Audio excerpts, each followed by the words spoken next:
Setelah sebelumnya Xiaoyan berhasil mengalahkan Hong Chen dan membuatnya menjadi orang yang tak berguna, para ahli dari pihak Hong Chen pun merasa tidak terima atas kekalahan itu dan berniat membalas dendam terhadap Xiaoyan. Meskipun lawan yang akan dia hadapi sangat kuat, bahkan ada tetua pavilion Feng Lei yang notabene adalah seorang elit Douzong, tetapi Xiaoyan sama sekali tak menunjukkan rasa takut sedikit pun dan tetap bersikap tenang. Tak lama kemudian tetua pavilion Feng Lei lantas menatap dingin ke arah Xiaoyan dan bertanya, dari mana dia bisa mendapatkan teknik langkah 3000 petir. Bagaimanapun dia jelas tahu kalau pavilion Feng Lei tidak pernah memiliki murid seperti Xiaoyan. Sementara itu Han Qi dan anggota klan Han lainnya pun bergegas memasuki arena untuk membela Xiaoyan. Han Qi pun dengan tegas meminta Hong Li agar mentaati peraturan yang berlaku di atas arena batu langit ini.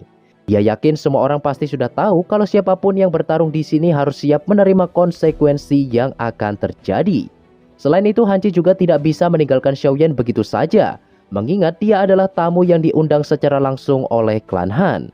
Oleh sebab itu, mereka tidak akan membiarkan klan Hong bertindak semena-mena.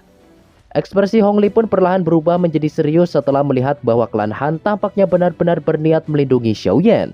Meskipun begitu, Hong Li sama sekali tak berniat untuk melepaskan Xiaoyan. Bagaimanapun dia telah membuat lumpuh Hong Chen, satu-satunya jenius dari generasi muda yang dimiliki oleh klan Hong.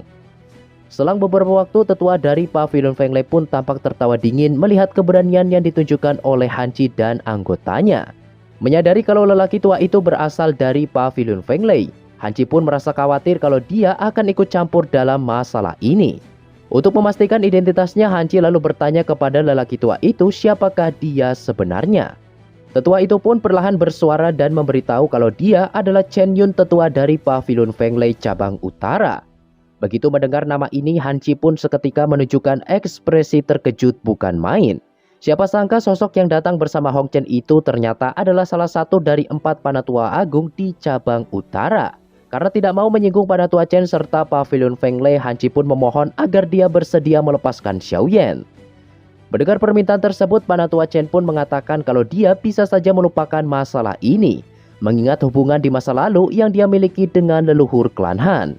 Namun sebelum itu dia harus mendengarkan penjelasan Xiaoyan dari mana dia mendapatkan teknik langkah 3000 petir. Bagaimanapun teknik ini memiliki arti khusus bagi pavilion Feng Lei. Siapapun yang mampu melatih teknik ini hingga ke tingkat tertinggi, maka dia akan memiliki kualifikasi untuk bisa melatih tahap selanjutnya, yaitu ilusi tubuh petir. Tentu saja Panatua Chen tidak akan percaya kalau dia sampai tahu Xiaoyan sudah menguasai tingkatan itu tanpa bimbingan dari pavilion Feng Lei. Bahkan di dalam pavilion Feng Lei sendiri hanya ada beberapa ahli yang bisa mencapai tahap itu. Ditambah selain murid inti dan para tetua, tidak ada seorang pun yang pernah diajarkan keterampilan ini. Oleh karenanya Panatua Chen sangat penasaran dan bertanya-tanya bagaimana Xiaoyan bisa mendapatkan teknik itu. Xiaoyan pun menjawab dengan tenang kalau semua itu dia dapatkan secara kebetulan saat dalam perjalanan di masa lalu. Jawaban ini jelas tidak bisa diterima oleh Panatua Chen. Mengingat 10 tahun lalu ada seseorang yang berhasil membobol ruang harta milik pavilion dan mencuri berbagai metode Qi. Dan salah satunya adalah teknik langkah 3000 petir. Oleh sebab itu Panatua Chen yakin Xiaoyan pasti memiliki hubungan dengan sosok pencuri ini. Melihat situasi semakin memanas, Han Qi pun lantas memohon kepada Panatua Chen agar menyelesaikan masalah ini secara baik-baik dan tidak perlu sampai bertarung satu sama lain.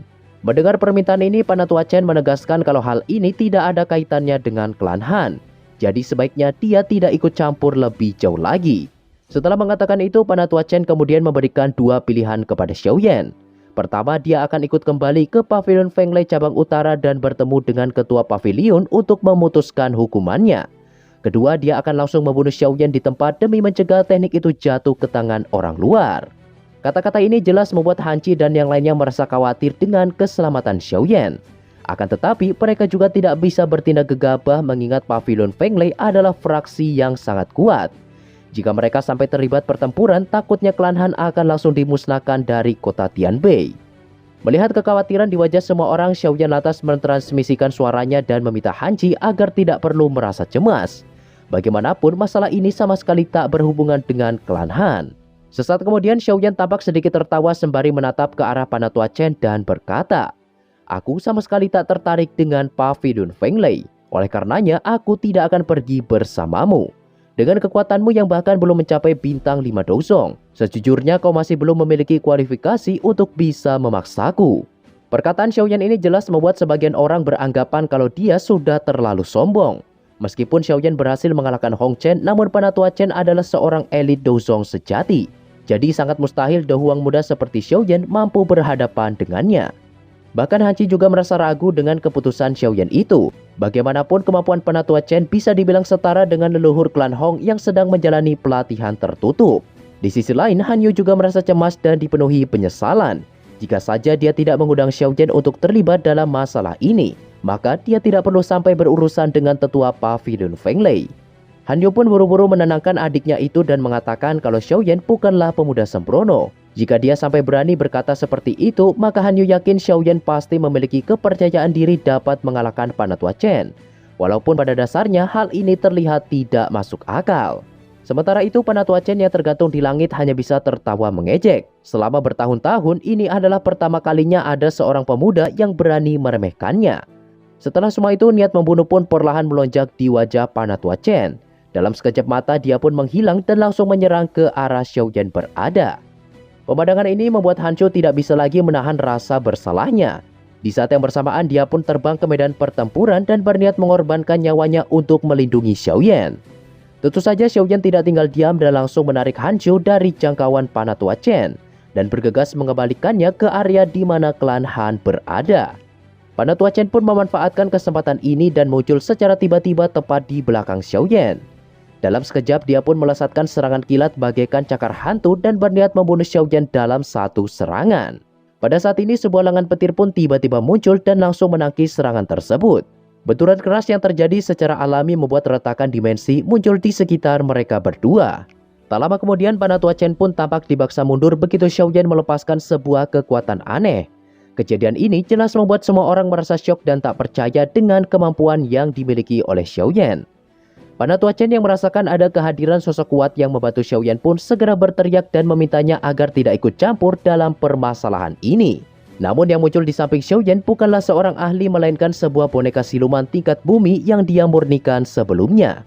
Penatua Chen jelas merasa sangat terkejut begitu mengetahui kalau ternyata Xiaoyan memiliki boneka semacam itu. Terlebih boneka siluman ini sebenarnya memiliki kekuatan yang jauh lebih besar darinya. Sesaat kemudian Xiaoyan pun perlahan maju dan kembali mengatakan, "Penatua Chen, bukankah sudah kukatakan sebelumnya bahwa kau belum memiliki kualifikasi untuk bisa menghentikanku?" Setelah mengatakan itu, Xiaoyan lantas memerintahkan boneka siluman itu untuk pergi menghabisi Penatua Chen.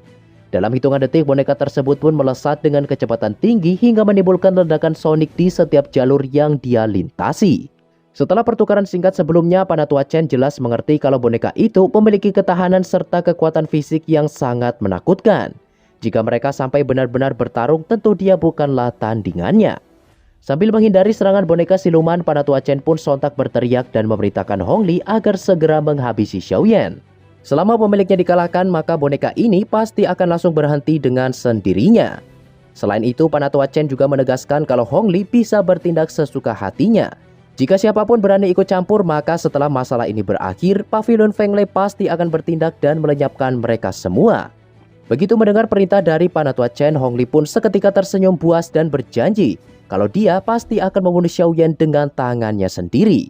Dengan begitu, dendam Hong Chen akan terbalaskan, ditambah klan Hong juga akan mendapatkan boneka kelas Douzong secara gratis. Dikarenakan Han Qi dan anggotanya tidak mungkin bertindak, Hong Li pun merasa semakin percaya diri dan langsung menyerang Xiaoyan dengan segenap kekuatannya. Sebagai ketua klan Hong, Hong Li tentu tidak lebih lemah dari Han Qi. Menurut pengamatan Xiaoyan, dia seharusnya juga hanya perlu selangkah lagi menuju tingkatan Douzong. Di saat yang bersamaan, Doqi yang sangat kuat pun melonjak di seluruh tubuh Hong Li. Sedangkan metode Qi yang dia latih merupakan afinitas angin yang terkenal dengan kecepatan serta kelincahannya. Sementara itu, di lain sisi terlihat Penatua Chen benar-benar dibuat tak berkutik di hadapan boneka siluman milik Xiaoyan.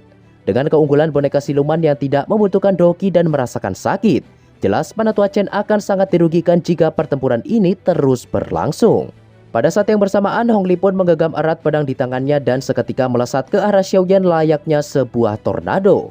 Namun sayang, serangan kuat ini dapat dihindari dengan mudah oleh Xiaoyan berkat bantuan tubuh ilusi yang dia ciptakan. Setelah menjauh beberapa meter ke belakang, Xiaoyan lantas mengeluarkan api hijau giok dan langsung membaginya ke bentuk semula. Pada saat ini, tampaknya Xiaoyan berniat menciptakan teratai Buddha demi bisa mengalahkan Hong Li secepat mungkin. Perubahan ini membuat Hong Li menyadari kalau Xiaoyan sepertinya sedang menyiapkan sesuatu yang sangat berbahaya. Dia pun bergegas menyerang dan mencoba untuk bisa menghentikan Xiaoyan. Namun di situ Xiaoyan mengerahkan langkah 3000 petir sampai batas maksimal hingga menciptakan bayangan yang tak terhitung jumlahnya. Pergerakan Xiaoyan ini jelas membuat Hong Li kesulitan untuk menemukan tubuh asli Xiaoyan. Sambil mengecoh Hong Li, penggabungan api surgawi pun berjalan dengan sempurna. Para ahli yang menyaksikan sontak dipenuhi ketakutan setelah merasakan energi menakutkan yang terus terkumpul di kedua tangan Xiaoyan. Bahkan Han Qi pun sampai tidak yakin dia bisa selamat jika sampai terkena serangan ini. Han Tian yang berada di barisan klan Han juga ikut tercengang dan sadar kalau Xiaoyan tampaknya sudah mengalah saat bertarung dengannya beberapa waktu lalu. Dengan kemampuan sebesar itu, mereka yakin kalau Xiaoyan seharusnya memiliki latar belakang yang tidak biasa. Bagaimanapun semua orang jelas memahami di mana untuk mencapai tingkatan semacam itu tidak mungkin jika hanya mengandalkan diri sendiri. Apalagi Xiaoyan tidak hanya kuat dalam pelatihan Doqi, melainkan dia juga seorang alkemis tingkat tinggi. Tentu saja pemikiran ini hanyalah spekulasi yang dipikirkan oleh anggota klan Han saja. Sementara itu di atas arena pertempuran, Hong Li pun lantas berteriak dan memerintahkan pasukan klan Hong agar membantu dan segera mengepung Xiaoyan. Tindakan pengejut ini secara alami membuat semua orang yang menonton pun semakin merasa tidak senang dengan klan Hong. Han Shu yang semakin merasa khawatir pun memohon kepada ayahnya untuk pergi membantu Xiaoyan. Namun di situ Han Qi mengatakan kalau mereka lebih baik tidak ikut campur, dikarenakan hal itu hanya akan menjadi hambatan bagi Xiaoyan. Senyum dingin di wajah Hong Li pun tampak melebar setelah lebih dari 10 ahli klan Hong berhasil mengepung Xiaoyan dari segala arah. Dengan begitu, Xiaoyan tidak akan memiliki ruang yang cukup untuk bisa menggunakan langkah 3000 petir seperti sebelumnya. Namun sayang, usaha Hong Li ini bisa dibilang sia-sia dikarenakan saat ini Xiaoyan sudah menyelesaikan teratai Buddha dengan sempurna. Dalam sekejap mata, Xiaoyan pun menghilang dan meninggalkan teratai Buddha yang baru saja dia ciptakan tepat di tengah-tengah pasukan klan Hong berada. Tepat sebelum mereka bisa menghindar, ledakan teratai Buddha yang sangat dahsyat pun terus melonjak ke segala arah. Para ahli yang sebelumnya mengincar Xiaoyan kini benar-benar ditelan gelombang api hingga lenyap tak tersisa. Tidak hanya itu, para ahli yang menyaksikan dari bawah pun dapat merasakan suhu panas serta daya hancur yang luar biasa terkandung dalam ledakan api itu. Setelah ledakan berakhir, semua orang pun bisa melihat kalau arena pertempuran saat ini sepenuhnya telah hancur berantakan.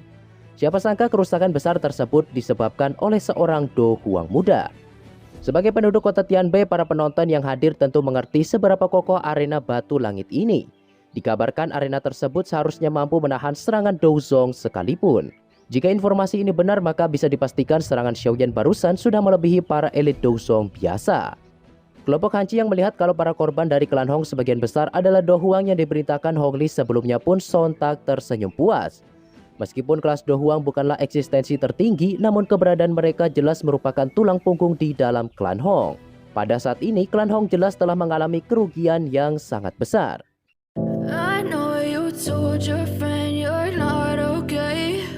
Nah, kurang lebih seperti itulah spoiler pembahasan BTTH Season 5 episode 93 part 1-nya. Dan untuk part 2-nya akan Meme kerjakan secepatnya guys ya. Thanks buat kalian yang sudah menonton video ini dari awal sampai akhir. And see you next time.